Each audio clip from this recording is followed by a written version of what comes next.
आदमपुर का उपचुनाव का नतीजा सबके सामने है और भव्य बिश्नोई ने एक भव्य जीत हासिल की थी। बीजेपी गदगद है, कुलदीप बिश्नोई गदगद हैं, बिश्नोई परिवार उनके समर्थक भी काफी खुश हैं।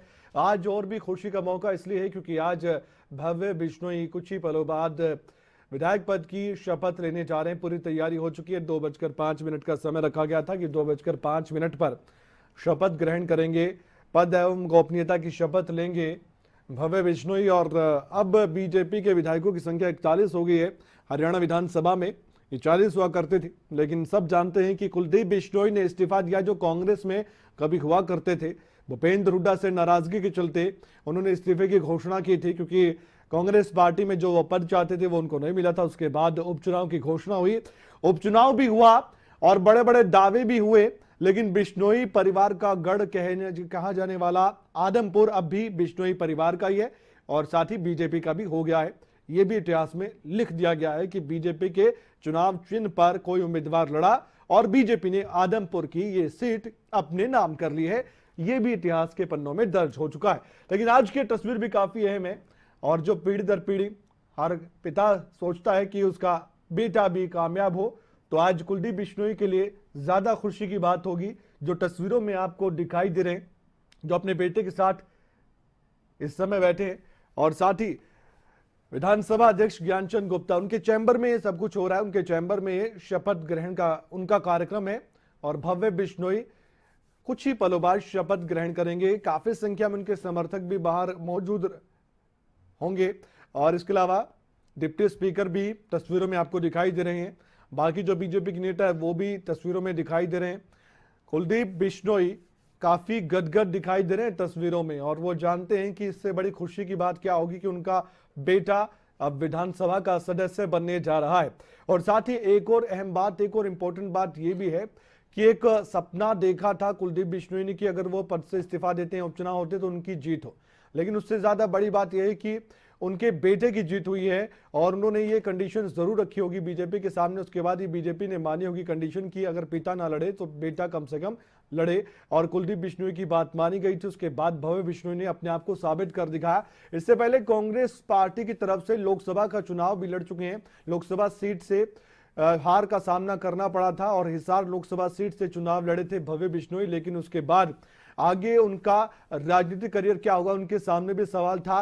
किसी ने सोचा नहीं था कि कुलदीप बिश्नोई यूं पार्टी छोड़ेंगे, कांग्रेस पार्टी का दामन छोड़कर बीजेपी की ओर जाएंगे और उनका पूरा परिवार ही बीजेपी में शामिल हो गया है। अगर हम आदमपुर उपचुनाव की बात करें तो इसमें भव्य बिश्नोई ने लगभग 15,000 के मार्जिन से जीत हासिल की थी। दूसरे नंबर पर कांग्रेस के जयप्रकाश थे। बाकी उम्मीदवारों की बात ही की किया जाए, उनकी तो जमानत ही जब्त हो गई थी। लेकिन साथ ही इस आदमपुर सीट की बात करें तो इसका इतिहास ये कहता है कि बिश्नोई परिवार का एक बड़ा गढ़ है, जहां भव्य बिश्नोई की दादी, इसके अलावा उनकी मां रेणुका बिश्नोई, उनके पिता कुलदीप बिश्नोई, ये सब चुनाव लड़े और कभी भी आदमपुर की जनता ने बिश्नोई परिवार को निराश नहीं किया। और यही वजह है कि आदमपुर की जनता ने विधानसभा तक भव्य बिश्नोई को पहुंचाया है। अगर आज शपथ ग्रहण कर रहे हैं भव्य बिश्नोई विधायक की पद की, तो इसके पीछे आदमपुर की जनता का ही हाथ है, क्योंकि आदमपुर की जनता ने इस बार भी निराश नहीं किया है पिता पुत्र की जोड़ी को और एक ट्रस्ट, एक भरोसा जताया है। 2024 तक बहुत मेहनत करनी होगी भव्य बिश्नोई को अगर फिर से चुनावी मैदान में उतरना है और इसके बाद ही उनकी असल परीक्षा 2024 में ही होगी। तो लक्ष्य बड़ा है बीजेपी का भी, भव्य बिश्नोई का भी, कुलदीप बिश्नोई का भी। लेकिन ये लक्ष्य कैसे हासिल कर पाते देखने वाली बात है। हम तस्वीरें लगातार आपको दिखा रहे हैं, कुछ और जानकारी दे रहे हैं। कुछ ही पलों बाद 2:04 हो चुकी है और उसके बाद अब शपथ ग्रहण करेंगे 2:05 पर भव्य बिश्नोई।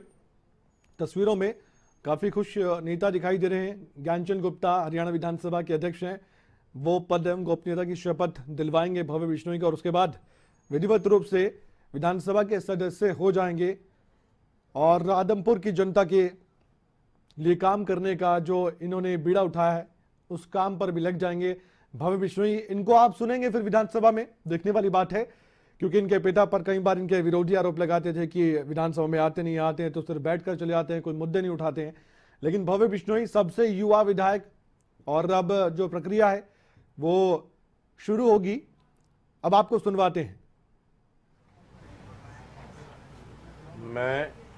मैं भव्य बिश्नोई जो हरियाणा विधानसभा के लिए सदस्य निर्वाचित हुआ हूँ, ईश्वर की शपथ लेता हूँ कि मैं विधि द्वारा स्थापित भारत के संविधान के प्रति श्रद्धा और निष्ठा रखूंगा, भारत की प्रभुता तथा अखंडता को बनाए रखूंगा तथा जिस पद को मैं ग्रहण करने वाला हूं, उसके कर्तव्यों का श्रद्धापूर्वक निर्वहन करूंगा। बहुत बहुत बधाई, बहुत बहुत बधाई हो, बहुत बहुत मुबारक। ये साइन कर दो इस पे। साइन। पिता की विधायक पद की शपथ ले चुके हैं भव्य बिश्नोई, अब विधायक बन चुके हैं विधिवत रूप से और इनको अब आदमपुर का विधायक कहा जाएगा और अब से आदमपुर की जनता के लिए इनको काम भी बखूबी करना होगा। तस्वीर आप देख पा रहे हैं, पिता पुत्र की जोड़ी, काफी खास ये पल होगा कुलदीप बिश्नोई के लिए। वही जान सकते हैं कि उन्होंने कितनी मेहनत की है अपने बेटे को विधानसभा तक पहुंचाने के लिए। और एक प्रक्रिया अब सिग्नेचर करते हुए शपथ ले चुके हैं भव्य बिश्नोई। आपने सुना भी, विधानसभा अध्यक्ष ज्ञानचंद गुप्ता ने उनको शपथ दिलवाई। अभी मीडिया के कैमरे उनकी तरफ हैं, देखने वाली बात है क्या कहते हैं, क्योंकि अभी कुछ पलों बाद उनकी ओर से कई बातें कही जाएंगी और प्रेस कॉन्फ्रेंस की तैयारी हो चुकी है। चलिए आपको सुनवाते हैं क्या कुछ अब कहा जाएगा इस प्रेस कॉन्फ्रेंस के माध्यम से। भव्य बिश्नोई की ओर से पूरी प्रक्रिया अब संपन्न हो चुकी है। अब एक नई जिम्मेदारी के साथ आगे बढ़ेंगे। उनके राजनीतिक करियर में एक बड़ा मोड़ है। भव्य बिश्नोई की हम बात कर रहे हैं, सबसे युवा विधायक, विधानसभा में अगर चाहें तो बड़े मुद्दे उठा सकते हैं। इनको लेकर काफी उम्मीदें आदमपुर की जनता को होगी कि उनके मुद्दों को उठाएं, उनकी समस्याओं का हल करवाएं और सत्ता पक्ष की ओर है तो और भी ज्यादा आस बढ़ जाती है। देखिए आप तस्वीरें देखिए, सबका अभिवादन करते हुए और अपने पिता का आशीर्वाद लिए। बहुत बहुत मार्मिक तस्वीर है कुलदीप बिश्नोई की, अपने पिता का आशीर्वाद लिया कुलदीप बिश्नोई ने। तस्वीरें आपने देखी, सबका आशीर्वाद, बाकी जो वरिष्ठ नेता है उनका आशीर्वाद लेते नजर आए। रेणुका बिश्नोई भी दिख रही है तस्वीर। अब प्रेस कॉन्फ्रेंस तो शुरू होगी कुछ पलों बाद, मीडिया के कैमरे उनकी तरफ आते हुए। तस्वीरें देखिए आप, कुछ भी कहते हैं तो आपको सुनवाएंगे। आदमपुर का इतिहास अब सबको रट चुका है, बिश्नोई परिवार का गढ़ कहा जाता है और इस बार भी साबित कर दिखाया बिश्नोई परिवार ने। और ये शपथ के दौरान की तस्वीरें हम आपको दिखा रहे हैं। उसके बाद प्रेस कॉन्फ्रेंस होती है तो वो भी सुनवाएंगे क्या कहते हैं भव्य बिश्नोई। विधायक बनने के बाद पहली बार ये प्रेस कॉन्फ्रेंस आप सुनेंगे, विधायक पद की शपथ लेने के बाद। और भव्य बिश्नोई अपनी जिम्मेदारियों का निर्वहन आज से करना शुरू कर देंगे। अगला जो सेशन होगा विधानसभा का, उसमें जब बोलेंगे तो क्या बोलेंगे, उनके समर्थक भी देखना चाहते होंगे। भव्य बिश्नोई ने विधायक पद की शपथ ले ली है। इस वक्त की बड़ी खबर तक आपको बता रहा है। तस्वीरें हमने आपको दिखाई, सुनवाते हैं क्या कुछ चल रहा है। मीडिया का आज वर्ल्ड प्रेस डे है। इस अवसर पर मैं सभी पत्रकार बंधुओं को हार्दिक शुभकामनाएं देता हूं और ये जो हमारा चौथा स्तंभ है, आशा करता हूं कि ये निर्भीकता के साथ निष्पक्ष होकर के अपनी पत्रकारिता करता रहेगा। दूसरा, सबसे पहले मैं भव्य बिश्नोई जी को बहुत बहुत बधाई देता हूं, शुभकामनाएं देता हूं और आशा करता हूं कि जो जिम्मेवारी आदमपुर की जनता ने उन्हें सौंपी है, उस जिम्मेवारी का निर्वहन अपनी योग्यता के अनुसार, अपनी क्षमता के अनुसार, जनहित में, लोगों के हित में वो पूरा करेंगे और उसके साथ साथ जो सदन की गरिमा और मर्यादा है उसको बनाए रखने में अपना पूरा सहयोग देंगे। आज भव्य बिश्नोई जी के भारतीय जनता पार्टी के रूप में शपथ ग्रहण के बाद भारतीय जनता पार्टी के सदस्यों की संख्या 40 से बढ़कर के 41 हो गई है और इंडियन नेशनल कांग्रेस की जो संख्या है वो 31 से 30 हो गई है और इसमें जननायक जनता पार्टी के 10 सदस्य हैं, इंडियन नेशनल लोकदल 1 सदस्य है, हरियाणा लोकहित पार्टी 1 सदस्य है और 7 जो हैं वो आज़ाद उम्मीदवार हैं। तो इस प्रकार से आज हमारा जो हाउस है वो पूरा 90 का पूरा हो गया है। विधायक जो हैं, इसमें एक बात आज जो मैं विशेष तौर से आपको बताना चाहता हूं कि शायद ये पहली विधानसभा होगी जिसमें 45 सदस्य पहली बार चुन करके आए। 45 जो पुराने दूसरी बार या इससे ज़्यादा के हैं, लेकिन 45 सदस्य बिल्कुल नए और पहली बार चुन करके आए हैं। ये आज 45 का आंकड़ा पूरा हो गया और मैं ये समझता हूं कि जो हमारे नए चुने हुए सदस्य हैं, हमें जिस प्रकार का सहयोग उनसे मिल रहा है,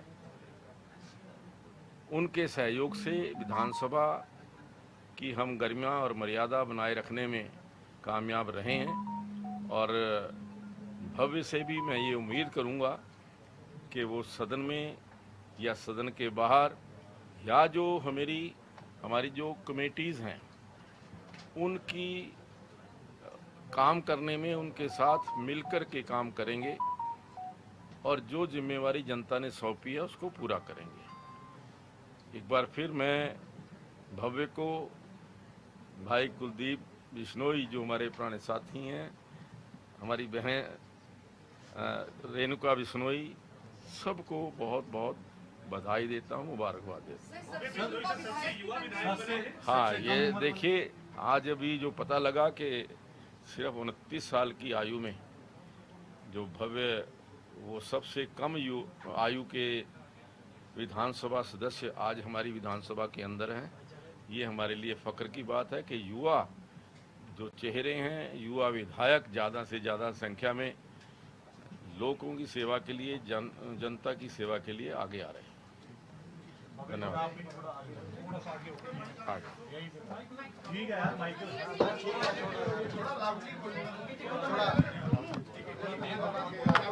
सबसे पहले तो मैं यहाँ आए सभी पत्रकार साथियों को राष्ट्रीय प्रेस दिवस के अवसर पर ढेरों बधाई देता हूँ।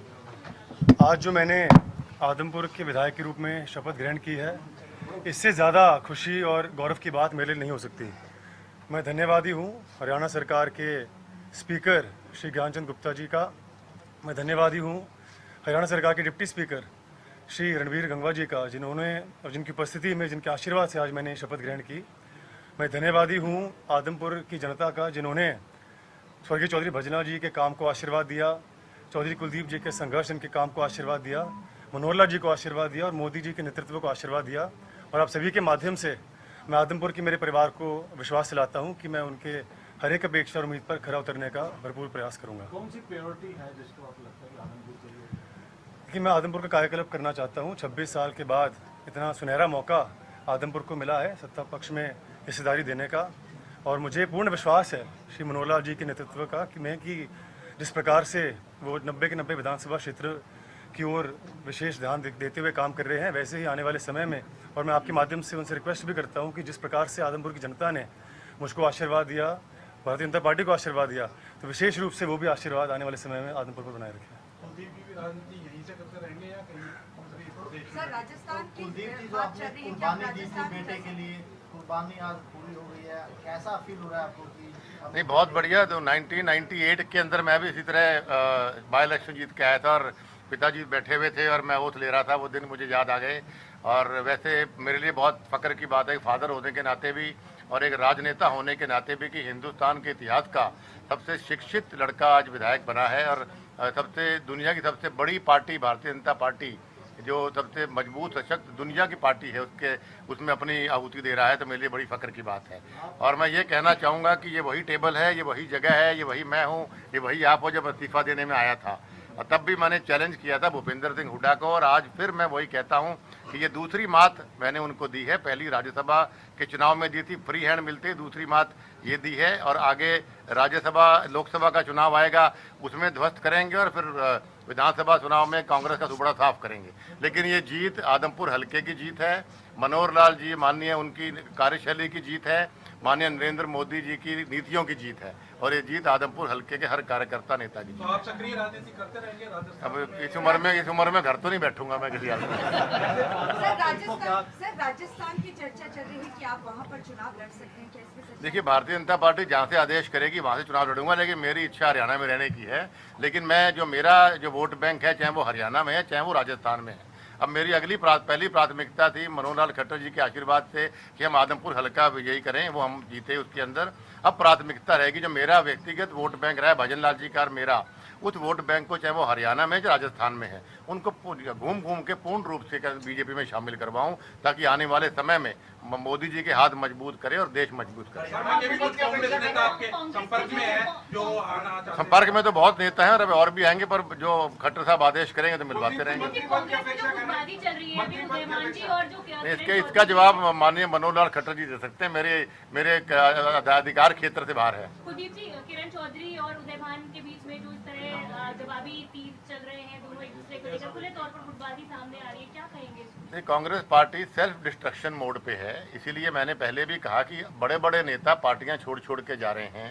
ये इसका अगर कोई जैसे सिंधिया साहब चले गए, आरपीएन सिंह चले गए, जतिन चला गया, मैं चला गया, आज़ाद साहब चले, गुलाम नबी जी, तो अगर जब बड़े बड़े नेता पार्टी छोड़ते हैं तो पार्टी में नुक्स होता है, नेताओं में नुक्स नहीं होता। तो यही आपको मैं बता रहा हूँ, जो ये इनफाइटिंग है, ये सेल्फ डिस्ट्रक्शन सुसाइडल मोड पे कांग्रेस का कोई फ्यूचर नहीं। कांग्रेस खत्म हो चुकी है। ये जो यात्राएं चल रही हैं, ये यात्रा सिर्फ अपनी सीट बचाने की कर रहे हैं कुछ नेता। भाई कांग्रेस हैज नो फ्यूचर। देखिए, भारत पार्टी जोड़ नहीं पा रहे, भारत कहाँ से जुड़ेगी? और जहाँ यात्रा कर रहे हैं तेलंगाना वगैरह, वहाँ तो कांग्रेस हार की साफ हो रही है। अब हरियाणा आने दो, हरियाणा के आने के हरियाणा में साफ करके छोड़ेंगे। जयप्रकाश और उदयभान ने प्रेस कॉन्फ्रेंस की थी और ये कहा कि आदमपुर में एक समाज विशेष यानी उनका बिश्नोई समाज पे सीधा सीधा हमला था। ये कहा कि उन्होंने दबंगई की, मेरे ऊपर हमला किया, गुंडागर्दी की और उन्होंने कहा कि बिश्नोई समाज का वोट हमें नहीं चाहिए, वो अपना वोट जहां मर्जी डाले, हमें वोट ही नहीं चाहिए। इस तरीके की बयानबाजी को पहली बात तो ये बहुत ही इमेच्योर स्टेटमेंट है और बोखलाई स्टेटमेंट है। और मैं जयप्रकाश को और भूपेंद्र हुड्डा को कहूँगा कि आप ग्रेसफुली अपनी हार स्वीकार करें। ये स्कूल का बच्चा होता है ना, मम्मी मुझे मारा, मम्मी मेरे को हरा दिया, मम्मी मेरे को ये कर दिया, तो जयप्रकाश का वही सुनने को रोज मिल रहा है। कभी कहता है बिश्नोई की समाज के खिलाफ बोलता है। अगर जिस समाज के पैर पकड़ पकड़ के वोट मांग रहा है उस समाज के खिलाफ बोलना, मैं समझता हूँ बौखलाहट है, इमेच्योरिटी है, सटियापन है, उनको माफी मांगनी चाहिए। कुलदीप जी, आपने कहा कि अब और मैं ये कहना चाहूंगा, क्या ये कांग्रेस पार्टी का स्टैंड राजस्थान चुनाव में भी रहेगा कि उन्हें बिश्नोइयों के वोट नहीं चाहिए? इस पर क्लैरिटी भूपेंद्र हुड्डा और राहुल गांधी दे। कुलदीप जी, आपने कहा कि आपकी इच्छा है कि हरियाणा के अंदर ही आप अपनी राजनीतिक पारी जो है उसकी शुरुआत जारी रखें। पार्टी के अंदर से तो आपको टिकट मिलेगा नहीं, परिवारवाद आपको पता ही है बीजेपी के अंदर किस तरीके से परिवारवाद को फेवर नहीं किया जाता। तो आप क्या उम्मीद कर रहे हैं आगे लोकसभा या विधानसभा में टिकट मिलेगा? देखिए, पॉलिटिक्स में है, चैरिटी में तो नहीं है, प्रयास रहेगा। लेकिन बहुत सी ऐसी मिसालें भारतीय जनता पार्टी के अंदर, देश के अंदर है, जहाँ पे एक परिवार है, कई लोगों को टिकटें दी हैं। टिकट देंगे तो लड़ूंगा, नहीं देंगे तो आज भारतीय जनता पार्टी का साधारण कार्यकर्ता के रूप में पार्टी को मजबूत करता रहूंगा। लेकिन इच्छा है सर राजस्थान से ही मिले लोकसभा या विधानसभा? जैसा मैंने पहले कहा कि जहाँ पार्टी आदेश करेगी मैं तैयार हूँ। I am a soldier, I am a fighter and I am available all the time to fight any battle. आपने स्टेज से कहा था कुलदीप जी कि मेरे से कुछ गलतियां हुई हैं और ये आरोप आप पर लगते रहे कि आप लोगों से मिलते नहीं है विधानसभा क्षेत्र में। अब भव्य से ऐसी, देखिए, वो एक भावनात्मक स्पीच थी और ये विपक्ष के लोग कहते मिलते, अगर मैं लोगों से मिलूंगा, जुड़ाव नहीं करूंगा, तो लगातार 6 चुनाव मैंने जीते, 2 लोकसभा 4 विधानसभा। बार बार लोग मुझे वोट क्यों दे? चौधरी भजनलाल जी का स्वर्गवास हुए 11 साल हो गए, उसके बाद भी मेरी वाइफ वहाँ से जीती, मैं जीता हूँ, मेरा बेटा जीता है। तो ये विपक्ष के चलाए हुए अभियान है। 3 साल लोगों से नहीं मिल पाया क्योंकि मेरे गले में कैंसर थी, उस बात की माफ़ी मांगता था। बाकी लोगों का प्यार आपको आदमपुर हल्के में देखने को मिला। विधानसभा के अंदर 16,000 वोट की जीत कोई छोटी जीत नहीं होती, ऐतिहासिक जीत है। एक तरफा चुनाव था और सारा भूपेंद्र सिंह हुड्डा, दीपेंद्र बापू बेटा सारा दिन बड़े रहे गाँव के अंदर। और मैंने उस दिन भी कहा था कई बार मीडिया को, जितना ये भूपेंद्र हुड्डा, दीपेंद्र हुड्डा आदमपुर में दिखेंगे उतनी लीड बढ़ेगी मेरी, और वही सामने आया। हमारे को पिछली बार से फालतू वोट मिला और उनको पिछली बार से कम वोट मिला, क्योंकि वहाँ 2 प्रकार के वोट हैं, चौधरी भजनलाल फैमिली और anti Chaudhary Bhajanlal family. Anti Chaudhary Bhajanlal family vote इकट्ठा हुआ। अगर पिछली बार 2019 का वोट जोड़ें, उनको 3000 वोट कम मिला और मेरा वोट जो 19 से मिला, भव्य को 4000 वोट ज़्यादा मिला। तो हमारा वोट बैंक हर बार बढ़ता है, इस बार ही बढ़ा है। कुलदीप जी, जिस तरह से अभी आदमपुर की जनता के सामने बयान दिया था कि आदमपुर की जनता भव्य बिश्नोई को विधायक बनाकर भेजे, आगे का काम दे रहा है, किस तरीके से देखते हैं, अब क्या कुछ रहने वाला? देखिए, इसका जवाब माननीय मनोहर खट्टर दे पाएंगे, लेकिन हमारी उनसे प्राथमिकता, जैसे भव्य जी ने अभी प्रेस के माध्यम से उनसे गुहार की थी कि जिस प्रकार आदमपुर के विधानसभा के लोगों ने उन पर विश्वास करके, मोदी जी विश्वास करके जो एक तरफा जीत और सम्मान दिया है, तो एक अलग से स्पेशल पैकेज उन्हें आदमपुर विधानसभा क्षेत्र को जरूर देना चाहिए। Thank you. जैसे अभी 40 का कुनबा जो है वो बीजेपी का हो गया है, निर्दलीय विधायक बीजेपी के समर्थन में है, तो आपने कहा कि कुछ और लोग भी संपर्क में हैं, शायद आने वाले समय में आ सकते हैं और उपचुनाव हो सकते हैं, तो कैसे मानते हैं कि सरकार अपनी बना लेनी चाहिए गठबंधन की? देखिए, मैं इस पे अधिकृत नहीं हूं, क्योंकि मैं एक सिर्फ साधारण कार्यकर्ता हूं। इस पे ओम प्रकाश धनखड़ जी या मनोहर खट्टर जी प्रकाश डाल सकते हैं। मैं सिर्फ ये कह सकता हूं कि मेरी जो इनपुट, मेरी जो जरूरत भारतीय जनता पार्टी को रहेगी, आज रात हाजिर हूँ। थैंक यू, धन्यवाद। थैंक यू जी, बहुत बहुत बधाई। एक बार फिर से अपने अंदाज में नजर आए हैं कुलदीप बिश्नोई और भूपेंद्र हुड्डा पर जमकर सियासी प्रहार किया और उन्होंने ये भी कहा कि मैंने दूसरी बार भूपेंद्र हुड्डा को मात दी है। इस वक्त की बड़ी खबर, भव्य बिश्नोई को शपथ दिलवा रहे थे विधानसभा अध्यक्ष ज्ञानचंद गुप्ता, लेकिन इस बीच जब कुलदीप बिश्नोई की बारी आई कुछ बोलने की तो भूपेंद्र हुड्डा पर जमकर सियासी निशाना साधा। भूपेंद्र हुड्डा को दूसरी बार मात दी है, ये कुलदीप बिश्नोई कहते नजर आए। कांग्रेस की गुटबाजी पर भी निशाना साधा है कुलदीप बिश्नोई ने।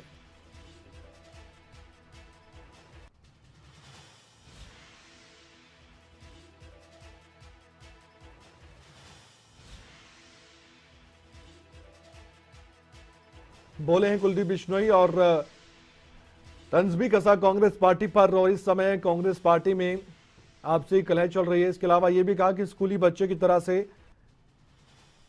रो रहे हैं जयप्रकाश, पिछली बार से ज्यादा वोट मिले हैं। कुलदीप बिश्नोई का यह भी दावा है कि पिछली बार हमें जो वोट मिला उससे ज्यादा वोट बैंक बढ़ा है। तो जवाब था जयप्रकाश को। उदयभान कांग्रेस के प्रदेश अध्यक्ष भी कहते नजर आए थे कि हम संतुष्ट हैं, ये जो हार है वो बड़ी हार नहीं है, लेकिन सियासी वार पलटवार अभी जारी है लगातार।